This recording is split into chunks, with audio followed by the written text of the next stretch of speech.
Greetings, Grinders. It's Sean Hugas, a.k.a. Duckie, comes back for another episode of One-on-One with Duckie.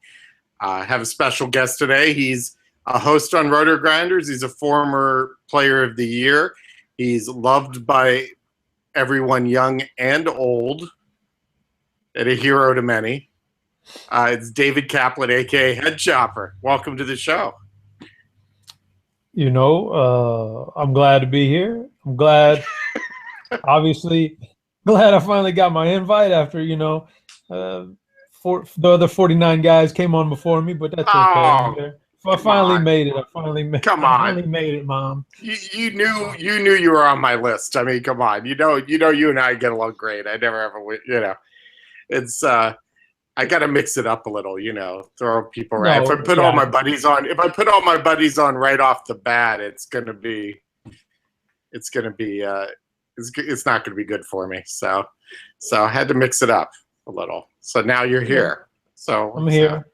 Well, DFS is like a what have you kind of done for me lately thing. And there's shiny new toys that come up all the time. The guys who are winning the money here and of late, and they're the flavor of the month. And guys like me, just kind of get left out in the cold sometimes. But we're still here. We're just grinding away, having a good time at it. So, but I'm not worried about it. I understand how the process works. I'm cool with it, man. I need to get back in the winner's circle. I need to win some big money to get back to get these good jobs again like this. So. I know. Yeah, I know. To do a free podcast, I know it's you really have to work hard to get to that point. If it's been what have you done for me lately? I think that I'm in huge trouble because I haven't done much myself. So I understand, but so you're sitting in your palatial estate right now in right outside of San Antonio, correct? Or in San Antonio? That is correct. I am in San Antonio. Have been here for this is 2016. It's been about almost 17 years now. But where I'm doing this podcast right here from my house that I've had now, we've had this house for coming up on about 8 years, and it's long overdue for us to get a new house, and we're actually in the process. So by the end of this summer, we'll be in a new house, a house that's basically about 3 times bigger than the one we're in now. So it's a huge. Well, you say great, but you're not paying the mortgage on it. Oh yeah, well. No, the fact you can do it, I mean, it's great. It's long overdue. I hate change. Honestly, I'm one of those kind of guys. I hate anything change. I don't like it. Don't like for FanDuel to change up something on their website that I've been using for the last 5 years or something like that. So I don't like change, little change, much less big stuff like moving into a new place like that. So, but that's what's going to occupy this family for the next couple months. But so you're looking at the old digs, but won't be long. We'll be in the big one, man. Well, breaking news here. And well, first, congratulations on that, and second, that brings up a point because you just mentioned something about that you don't like change. How much of your life is based on ritual, and how much of your DFS techniques are based on ritual, would you say? I wouldn't necessarily say ritual because that sounds, I think routine properly describes it. I love a routine. Okay. I mean, and maybe I don't even know if I love it. I just don't like the things to change. I just like them. Right. I like to know where everything is. I like to know how my day is planned out. When I wake up in the morning, I have a game plan for everything I'm going to do that day. So, and I kind of like to stick to it, and anything that kind of throws a curveball in there, I'm just not a huge fan of. So, yeah, it's rough, man. I don't even know. This is going to be a huge change. I don't even know how I'm going to get my shows from my DVR here to my new house. What am I going to do there? Oh, dear. I don't know. I'm freaking out about that one. Well, are you one of those people like that you eat the same breakfast every day, or you eat at the same spot, or things like that? Or do you go that far, or are you more? I wouldn't say that, but I do have my 3 go-to breakfasts. But yeah, I wouldn't, probably not that far. I'm pretty uptight about a lot of the things. I'm a germaphobe. I don't know if you remember that from. I think I do. Yeah.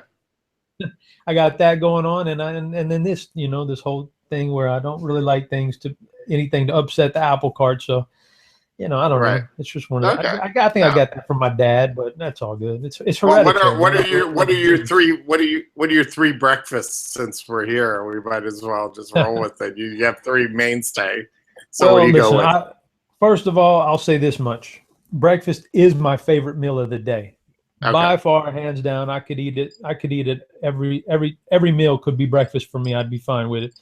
But my main ones I eat in the morning, and I guess it's just out of habit, even though they're not, I love me some waffles and some flapjacks and all that good stuff. But the ones I gravitate to every morning is a bowl of cereal or my egg taco that I make Mm-hmm. or a bowl of oatmeal. Those are the three. And maybe it's just because that's what, I make the kids a lot in the morning. And so I just kind of stuck on that. But those are my go-tos right there. The funny thing is I love cereal, right? I mean, I'm a Yeah. diehard.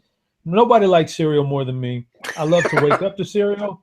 I go every night, 9 o'clock San Antonio time. I have a bowl of cereal, and it's like clockwork. And when I'm like when we go to Vegas and do all that good stuff for DFS, that's the one thing that I miss the most is that I never get my 9 o'clock bowl of cereal because they just don't. I mean, Yeah, it's hard to you're just get it not when you're out there. in I Vegas. mean, Yeah, how much milk? What kind of milk? Do you use whole milk? Do you go with the? Do you 2%. go 2%? Okay. See, I don't even put milk in my cereal. I'm kind of a freak about that. I don't like soggy Ooh, cereal. I know it's. ooh, I drink milk. I'll drink a glass of milk right. with cereal, but I need the crispiness. So I'm a freak, though. I accept that fact. So that's no big deal. So with you moving, are your kids going to a different school district, or are you staying in the same neighborhood? Well, up until now, they've never spent a semester in school outside of private school. Okay. They've always gone to a Catholic school.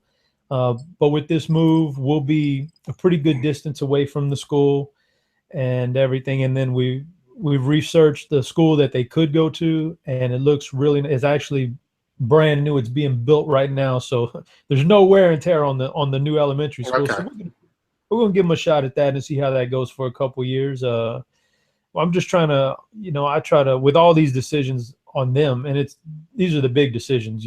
What I Right. do is meaningless. I'm in my 40s. It doesn't matter for me no more. I'm over the hill. So everything I've got Thanks. to, Yeah, me too. Yeah. I've got to get everything around. I got to make sure they're in good shape.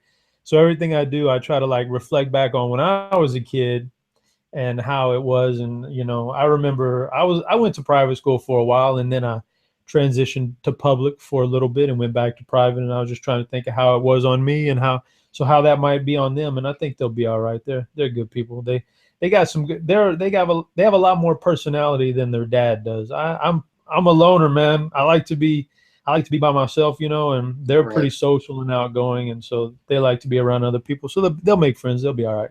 I don't see any problem. You've been carrying this interview so far for the first 10 minutes, so I got no worries. So. It's one-on-one, man. You get No, me that's in a true. Walmart or something, and I'm in trouble. Okay, well, I'll remember never to do an interview at a large chain store with you. That'll probably be.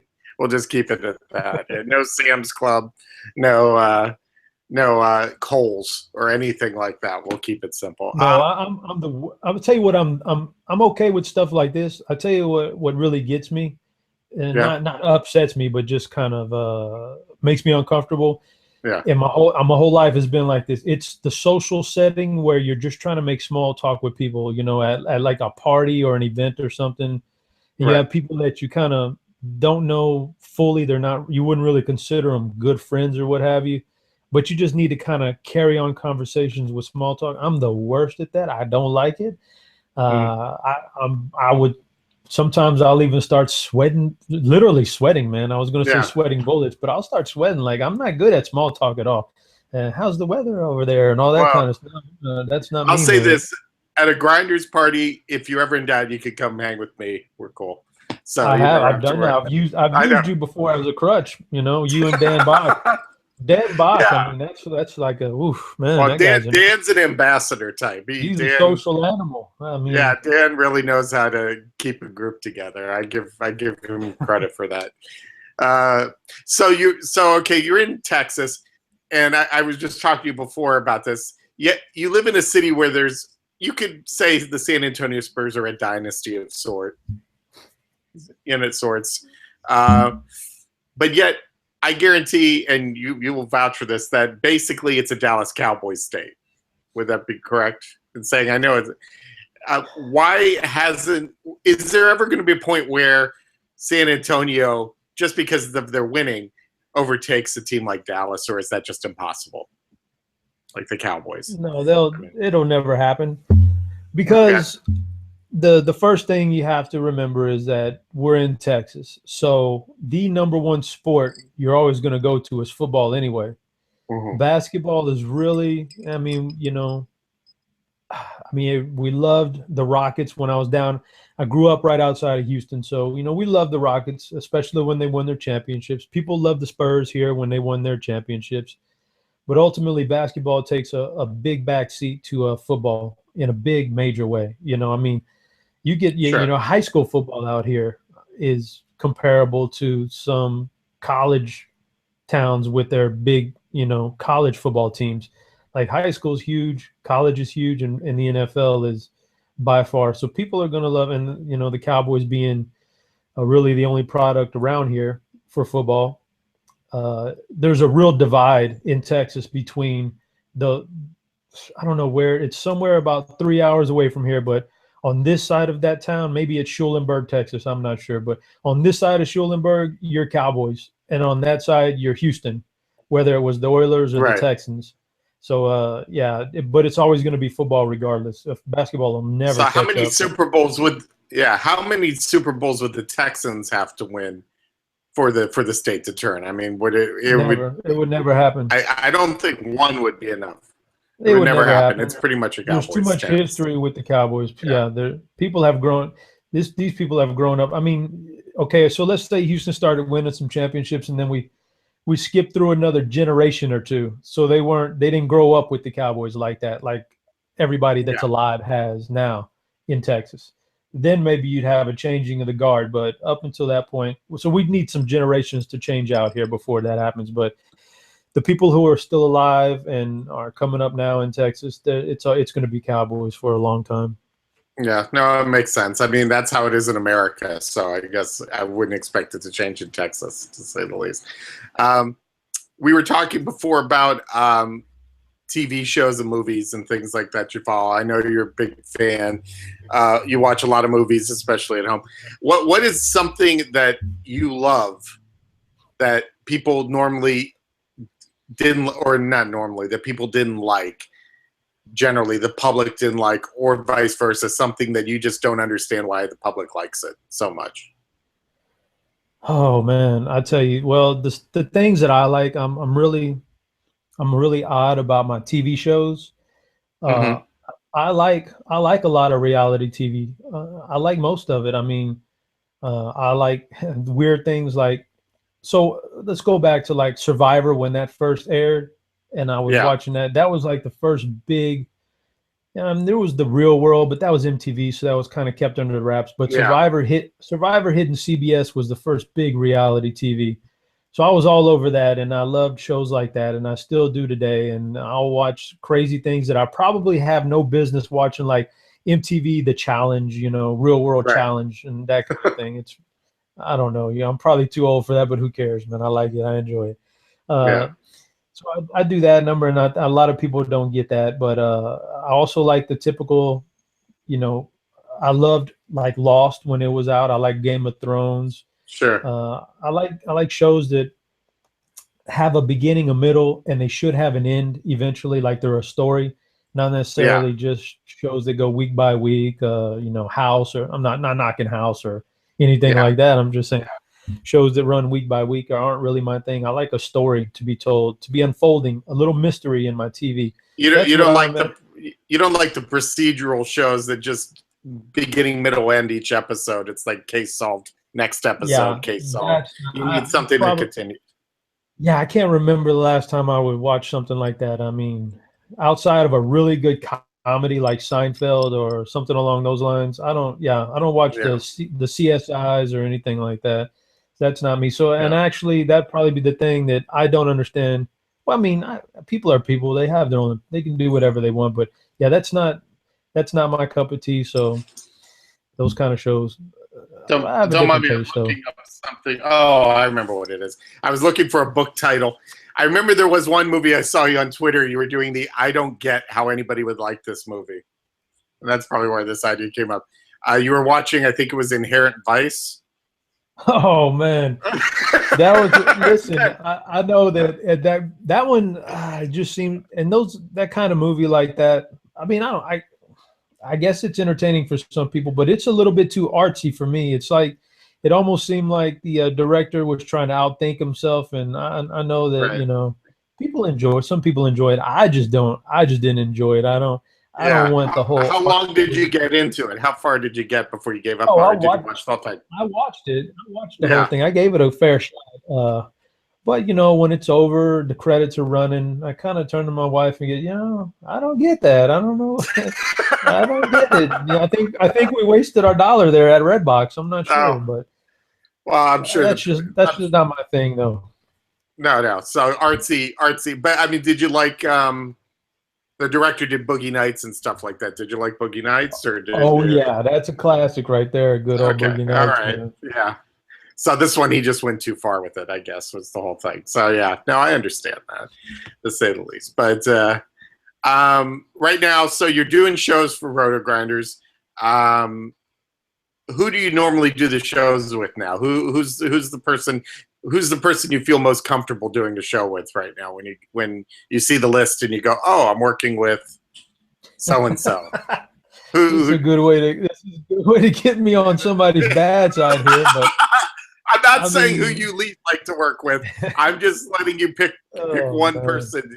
The others will have to deal with it, I guess. So I'd say I'm not really assigned to anybody in particular. I don't have like a guy that I'm always on there with, because I only do Grinders Lives maybe about 4 or 5 a month, maybe. That's about it. So it's pretty mixed up, but I find myself I enjoy doing them with Eric Crane. yeah, sure. He's got a personality that he can carry it, and he can make conversation. See, to me, I'm the kind of guy where I think I've got a lot of potential inside me to be like funny, and to have a personality, but somebody's got to bring it out. Because like I said, I'm not good at small talk. I don't do that kind of thing. I can't just get on there and go ape wire with my, my personality. It just doesn't come out. Somebody's got to bring it out. So a lot of guys are kind of passive on that when they do a show with me, and they don't understand that. But guys like Eric, I think they bring out, there's a saying in sports, he makes his teammates better. Right. I need a host who can make me better, because it's in there. They just got to bring it out. So they got to be aggressive. I haven't had Eric on the show, so you're giving me crap earlier. It's I think you're probably about 4th or 5th out of all the Grinders hosts, so you're not deep. There's a lot of them haven't been on the show yet. So yeah, including Dan Bach hasn't been on the show yet, but I don't think Dan wants to be on. So I might have some, but we'll see. That's a busy man these days. I know he's the ambassador, to say the least. Yeah. So, what kind of youth were you? I know you said you went from like Catholic school and things like that. Were you a troublemaker, or were you mostly on the good side? What kind of kid were you? I look back at the way I was when I was a kid, and having children now and the way they act. I look and think, wow, I was such a good kid. Man, I was so good. I mean, I guess my whole thing about not being very social kind of goes back to the way I was raised. Like, for a long time, I was an only child. My sister was born 7 years after me, so I was an only child. But not only that, we grew up in a neighborhood on the water down there near Galveston.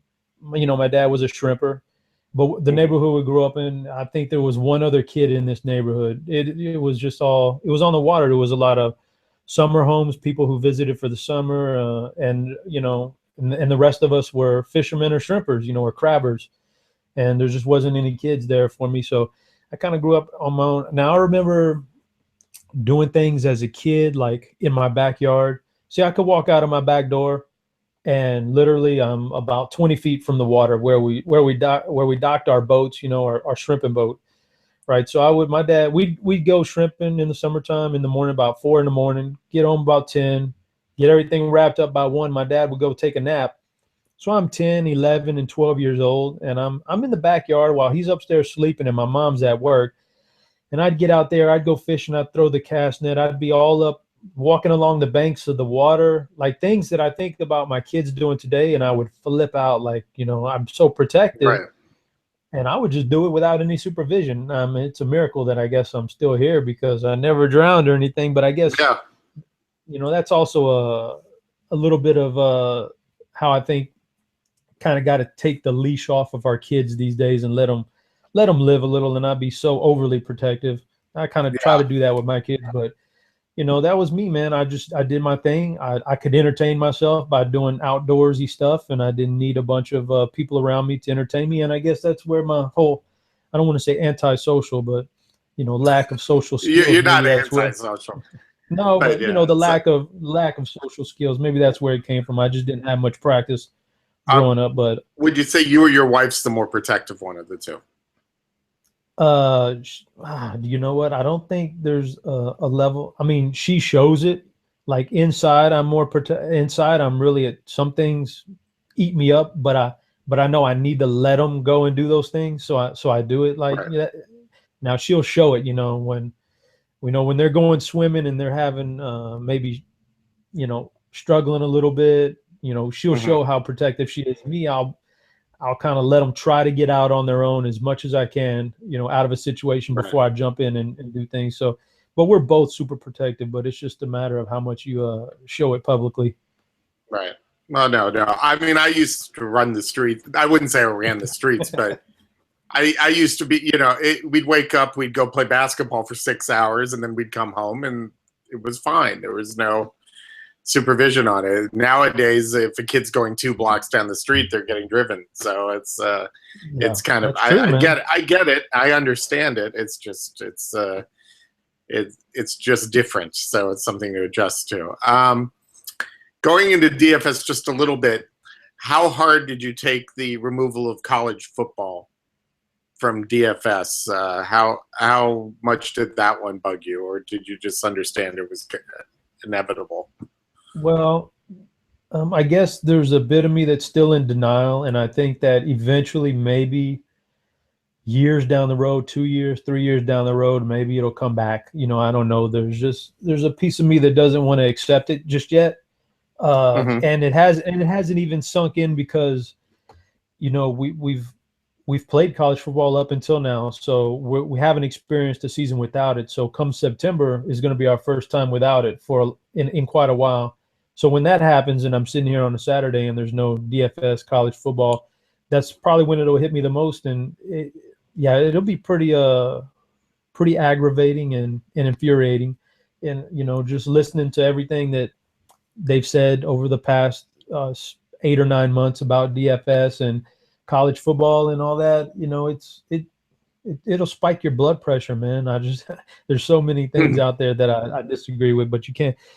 You literally, they say you have a voice and you can write, you can talk, you can call people, whatever, but the truth is there's not much of a voice we have as individuals, and so it's tough to sit there and listen to people say that and take these measures knowing and they don't even know who they're really affecting or how much they're hurting other people. But so it's bad, man. College football, I'm going to miss it if it really is gone for the long run. Really going to miss it. But that first game when it kicks off here in a few months and there's no DFS, that's when it'll really hit me about how bad. And that's probably the one where I think you could probably take any other sport just about, and it wouldn't feel as bad as taking college football from me. Yeah, there's no reason to watch Toledo at Akron anymore now, or something like that. It's like those games used to have some meaning in the DFS world, or things like that. Now it's just a game that's on TV. It's just visual. But I do know UCLA is playing Texas A&M for the first game this year, so I'm gonna have a lot of interest in this. I think USC playing Texas. Also, I gotta remember that. but I couldn't even tell you. They might be, but yeah, I know UCLA's played Texas A&M. What school do you follow, by the way, as your I'm a team? Houston guy. I like the Oh Houston yeah, that's Cougars. true. Oh, okay. So, and what do you think their chances are this year, if you even I look? think they're going to be phenomenal.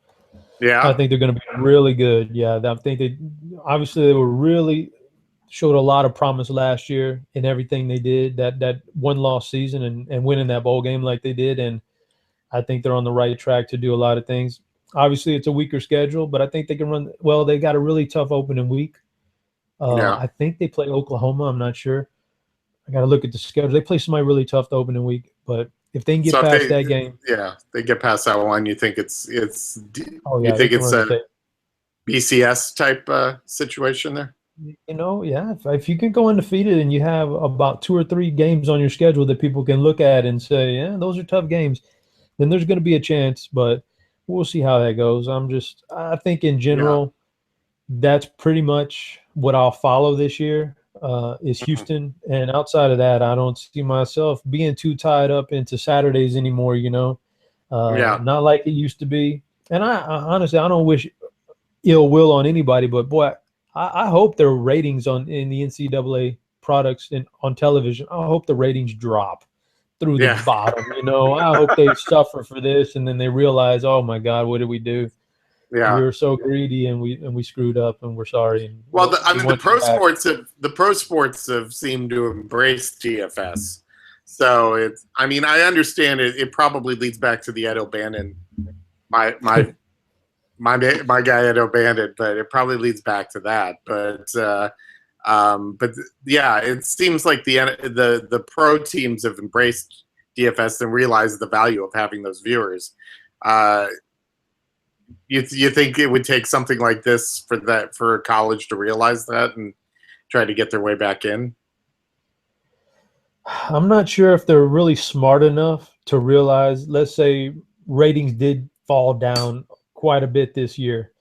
I'm not sure they'd be smart enough to even realize why that was happening, Yeah, and knowing that they alienated the DFS community, and that's why I don't think they'd even realize that because they don't seem all that intelligent, to be yeah. honest with you.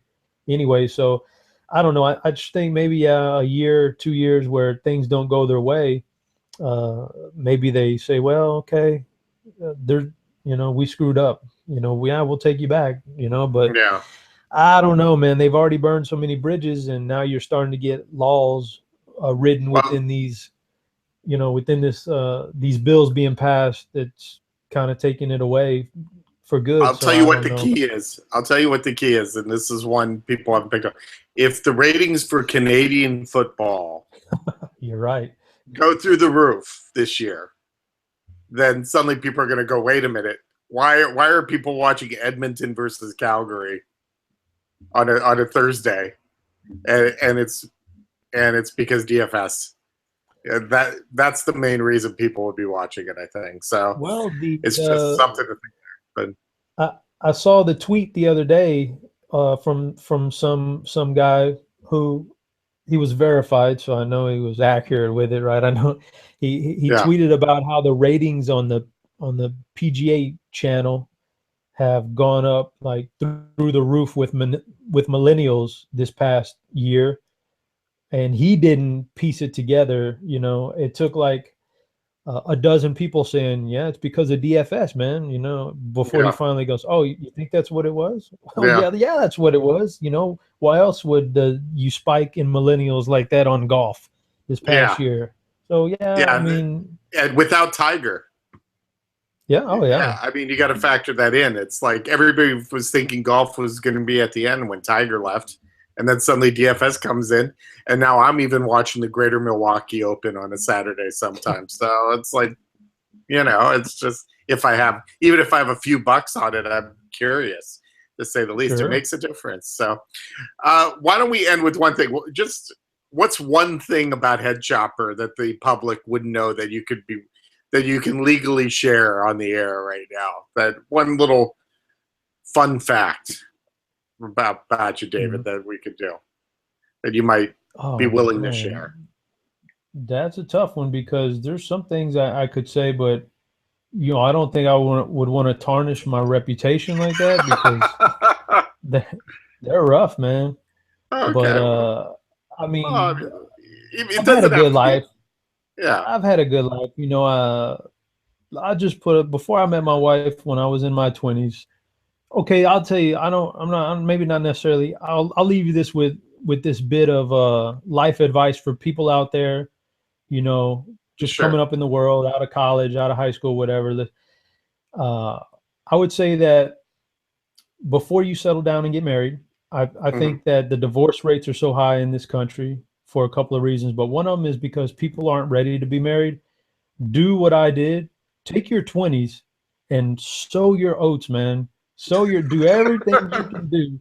And then finally, when right around when 30, then you start looking to get married. And then that's when you settle down. And I think that if we did that in this country, that marriages would last a lifetime. We'd have a lot less divorce rate, divorced kids walking around out there.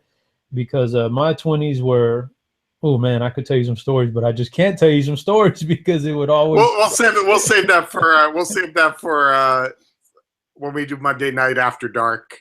When we do the show. Yeah, Yeah, we'll it would save have that to for be another really time. after dark, man. It'd have to be so Yeah, after dark that the tapes would have to be erased within 24 hours.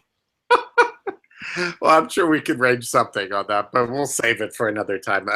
Valuable wisdom from Chop, though. David, I want to thank you for coming on the show. I think you did great. I know you keep saying that you're antisocial, but then you get on here and you run wild. So I think it's great. You're always welcome. Never feel like you can't come on one with Duckie.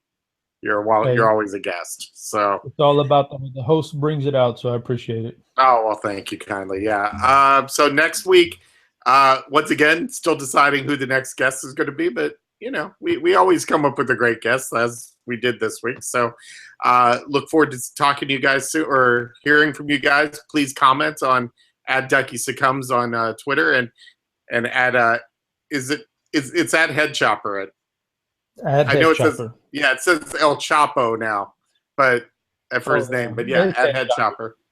Yeah, but it's at Headchopper. You can respond if you like the show. Let us know if there's a guest you want to have on the show. Please let me know, and we'll talk to you guys soon. Take care.